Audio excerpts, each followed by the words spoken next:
Hi, I'm Ricky from Fonzie Games, and this is the first devlog for our current project called CIPHER 61. The game is a top-down roguelike shooter. We chose a simplistic art style so that it is very easy to see and understand what is happening on screen. You play as this robot that is fighting its way through 61 rooms. You start off pretty weak, but after each room you clear you can choose between 2 random upgrades, or if you want to show how good you are, you can wait for the timer to count down and not choose an upgrade and complete the game without any upgrades. So far we have implemented 7 different enemies. The first enemy we added is the gunner. He has a pretty simple behavior. He runs towards the player until he gets into a certain range and then starts shooting, doing a small amount of damage with each shot. After 3 shots he has to reload. If the player is out of range after the reload, he will start chasing again. The second enemy we added is the bomb dude. He too runs towards the player. When he gets really close to the player, he will blow himself up, causing a big explosion. Right now it is rather easy to avoid getting hit by the explosion, so we'll have to play around with the timing and range. The third enemy is the sniper. He stays where he spawns, charges the sniper rifle and then fires a very fast bullet that does a lot of damage. We gave him a laser sight that is represented by the red line so that the player knows where the bullet will come from and doesn't just get shot from outside of the screen.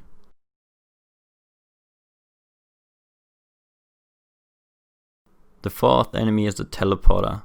After he spawns, he teleports to one of a few preset positions.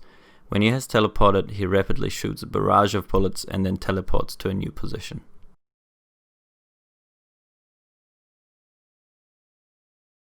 The fifth enemy is the wall runner.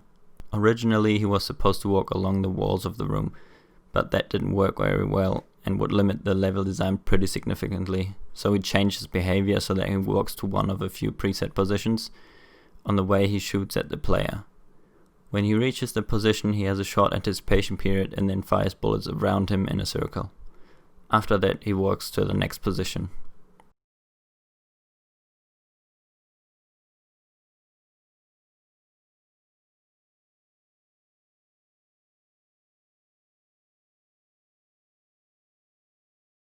The sixth enemy is the tank. He is pretty large and has a lot of health, as the name suggests. He follows the player around and fires pretty slow moving balls. The balls explode when they hit something, which we haven't implemented yet, but will soon.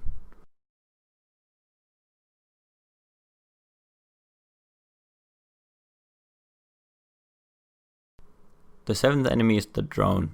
It chooses a random enemy and follows it around.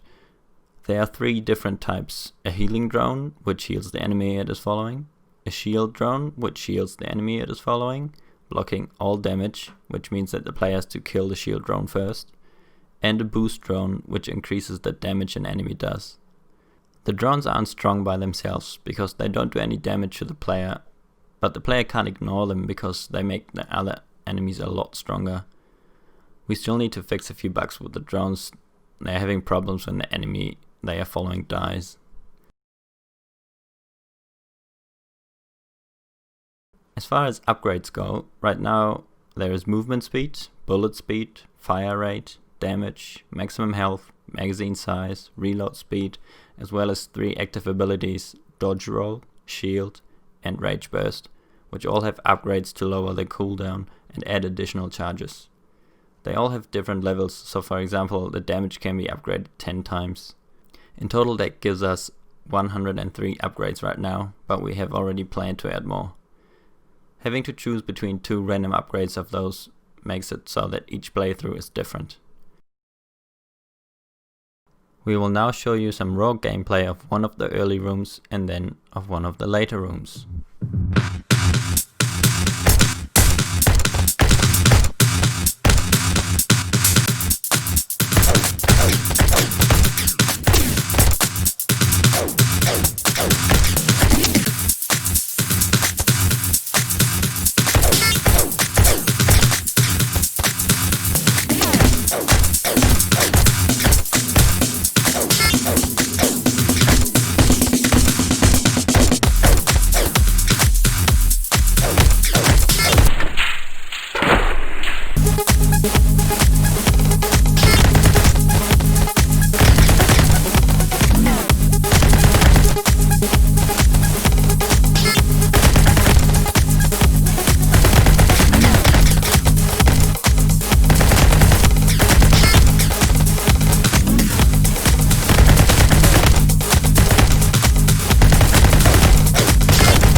Thanks for watching and join us on Discord.